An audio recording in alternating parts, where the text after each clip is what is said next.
This channel is for sociopaths and gravediggers, not for kids. Hey guys, thanks for stopping back by.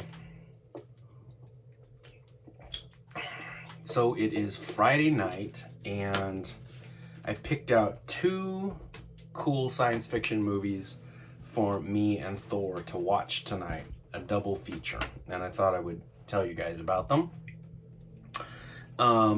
First up, from 1998 is Dark City, and this is a super cool movie.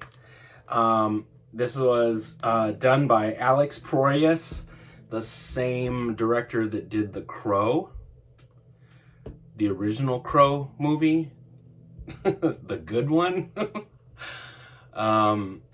This is a really cool science fiction film with a little bit of horror added to it. It's kind of Lovecraftian in parts. This came out in '98, so a whole year before The Matrix. But it was sort of Matrixing before The Matrix. This dude wakes up with amnesia. He doesn't know where he is. He doesn't know who he is. And it's perpetually nighttime in the city. He's trying to find out who he is and where he is and what the hell's going on.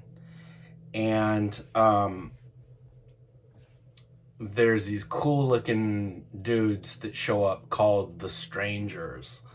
And they sort of look like Cenobites without all the BDSM shit going on.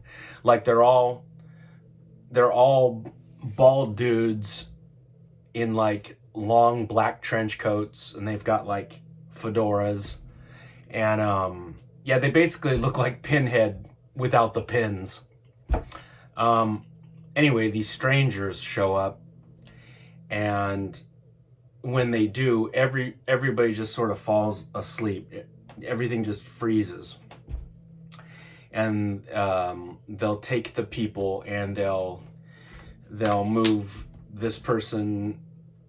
Say he's a bank teller, they'll move him over here and they'll dress him up in different clothes, and now he's a doctor. Or they'll take a waitress, and change her hair and her clothes and her location, and now she's an attorney or something. They switch people around, locations, identities.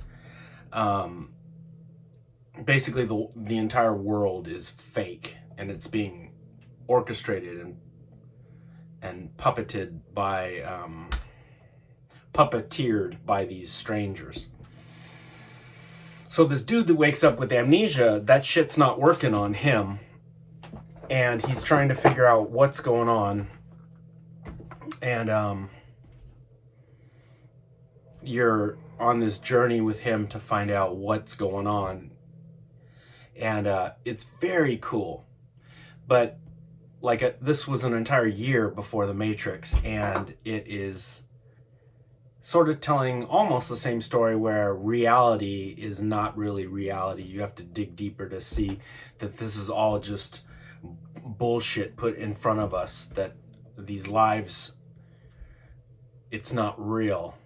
And he has to dig deeper to find out who he is and what the hell's going on. So spoilers, I'm going to tell you guys what the hell's going on.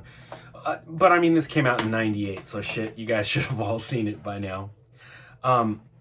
Turns out that this giant city, which even the city itself is reassembled. You'll see like buildings growing or shrinking, and the houses change and move, and so the city itself is like alive and changes around, just like the people's lives are changed. You come to find out that this city, this ever-changing city, in its eternal nighttime, is a giant spaceship. Like the entire city is a giant spaceship out in space. And the strangers, here's where it gets Lovecraftian. The strangers are in fact these nasty looking little like octopus things. Not so much as like Cthulhu looking, but they're like little squids or octopuses when you see them. They inhabit human cadavers, so dead people, and they, they're inside their head and they're driving them around like meat puppets. Yeah, so it's sort of Lovecraftian as far as they're like these octopus alien things that have all these people in this city, and they're experimenting and fucking with them to find out about like individuality and free will, and they're conducting experiments on them, which is going to benefit their society somehow. I don't know. It's been a while since I've seen it. I got to watch it again tonight. But yeah, so they're like aliens abducting people and fucking with them to find out what makes us tick. And somehow that's going to benefit these little octopus guys. It's very cool. The production on this movie looks incredible. The city looks cool. It's all nighttime. The city looks, it's all wet and shiny, and there's a lot of like blue lighting. And yeah, these things, they look damn near like Cenobites. They look like Pinhead without the pins. They're all bald. You see them, and they've kind of got like the bondage black leather outfits. When they go out into the city, though, they're dressed to the nines in these cool fur-lined black trench coats with fedoras. But then when they get back to like their octopus temple or whatever, they've all got on like black, fucking dominatrix looking S&M gear. So they're kind of Cenobite-ish looking. But yeah, the production value is awesome in this movie. Like, everything looks incredible. It's got Kiefer Sutherland. It's got fucking William Hurt, the always gorgeous Jennifer Connelly, who is, she's fucking drop dead gorgeous.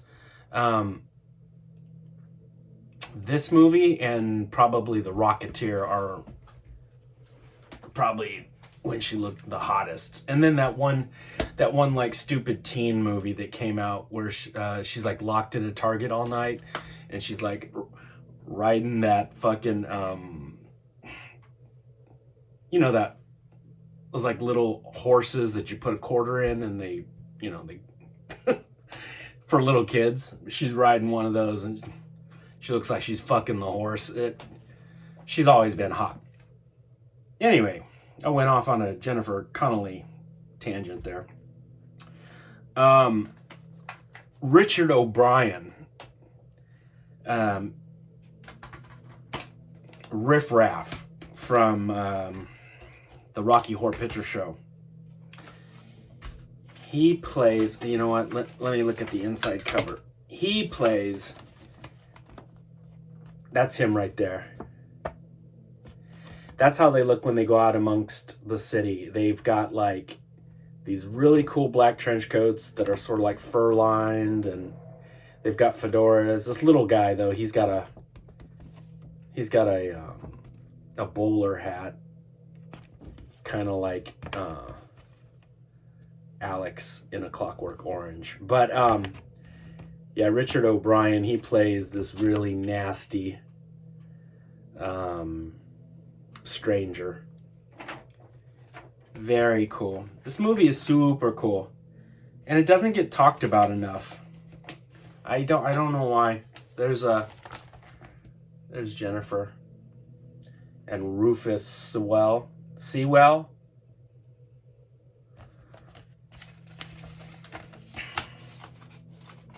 It's kind of like a noir like yeah, like a dark science fiction film noir. This movie was way too cool for its own good, and I don't think the audience was ready for it. I went and saw this in the movie theaters when it came out, and I fucking loved it. So this came out in '98. I was 28 years old. Me and probably 3 other people went to the theater and saw it, but it was really cool. It's one of those awesome science fiction movies that wasn't based on a comic book or a video game, or I don't think it was based on a novel. I mean, it could have been, but I don't think it was. I think it was a totally original project. And it was awesome. It looked awesome. It's got great performances by really cool character actors. And the look of it is insane. It's really good. If you guys have never seen this, well, then I ruined it for you. But it's really good. And even though I might have ruined it for you with the little octopuses, you are going to dig this movie so much. I highly recommend this. Thor, you highly recommend it too? Thor's asleep. Recommended. Okay, the next movie, this one's awesome. I didn't pay to go see this one. This is back when I worked at a movie theater, when I was a teenager. So this came out in 1987. I was 17 years old. This is The Hidden, right? And it's got Kyle MacLachlan from Twin Peaks fame and Dune fame. The Hidden. This came out in '87. Directed by Jack Shoulder. Same guy that directed A Nightmare on Elm Street Part 2, that Freddy's Revenge, the second one. The Hidden, really cool. I'm gonna ruin this one for you too. You're welcome. So Kyle MacLachlan is like a alien cop. He's like a policeman from another planet. And he is chasing this bad guy alien, which is hidden inside people. Awesome practical effects. When you see the alien, oh, it's so fucking cool. It looks like a cross between a slug, a mosquito, with a tiny bit of spider added in there, like kind of like spider legs, slug body, mosquito sort of nose. Proboscis. It is a nasty looking fucking bug, and it's practical effects, and it the people mouths stretch open real wide, and it comes out through the mouth. So it hides inside people, and it's like a thrill killer. It's been a while since I watched this one too, but I think it gets off on adrenaline. I think human adrenaline is like a drug to it. So it hides inside people who go on these insane kill sprees, just doing insanity, and goes around killing people, crashing cars, all kinds of wild shit, soaking up all the adrenaline. And then when that human body is, shot to shit or gets all fucked up in a car crash, that person's mouth will, open up, and the bug jumps out and gets inside somebody else's mouth, and then it takes over that body. So the theme of tonight's movies are bugs from other planets that pilot people around like meat puppets. That's the theme of tonight's movies. There is a method to my madness, and both of these films are very cool about crazy monster bugs from other planets. Kyle MacLachlan, he himself is like an alien life form inside Paul Muad'Dib's body. And he's chasing down the bad guy Bug.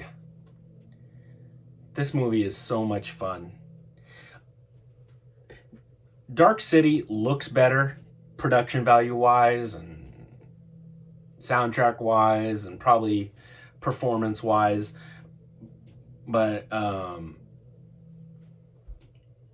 think I enjoy this one a tiny bit more. This movie is just balls to the wall, fun, crazy, sort of late 80s creature feature with practical effects, and it's very, very cool. I am a big Kyle MacLachlan fan. Blue Velvet, Dune, Twin Peaks. Yeah, I just think he's a super cool actor. He will always be my Paul Atreides. I like the David Lynch version of Dune better than the new versions of Dune. The new Dune films are super cool, and I like them. I don't like them as much as I like the David Lynch one. I don't know if you guys have ever read the Dune books. I read the first 3. They're strange as fuck and very nihilistic, and I don't think Frank Herbert thought a whole hell of a lot about the human race, and all of that kind of negativity and weirdness comes across in the books, and David Lynch was perfect for that film. Nobody can beat Lynch when it comes to weird. That's not even debatable. David Lynch does weird better than anybody. Just strange, odd, film.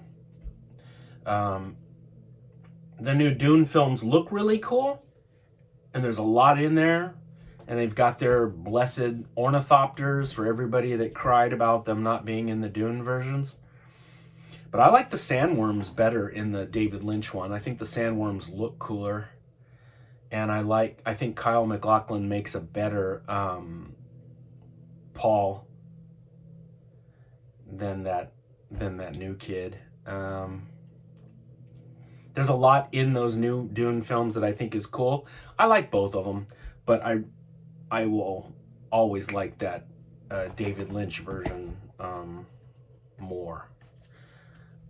I know that has absolutely nothing to do with these two movies, but it is Kyle MacLachlan, and it's science fiction, and I went off on a tangent. Anyway, these are the 2 movies we're watching tonight. Actually, it'll probably be me watching them tonight because Thor is already asleep. I'll wake him up when I make the popcorn. Actually, the popcorn will wake him up because he'll smell it, and you'll see his little doggy nose moving around.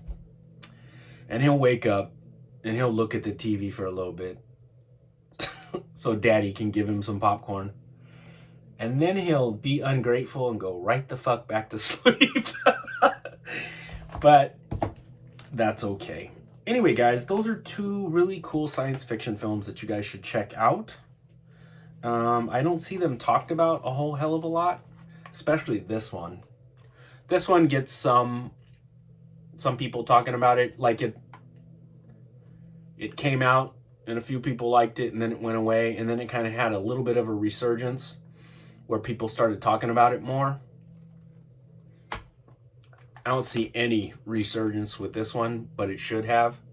This one's a lot of fun. Anyway, I recommend both of these. I've got some cool collectibles that I'm gonna share with you guys this weekend. I just wanted to check in, say hi. Hope you guys are hanging in there. Watch something cool tonight, and I'll be back very, very soon. All right, my friends, take it easy, and a happy Halloween.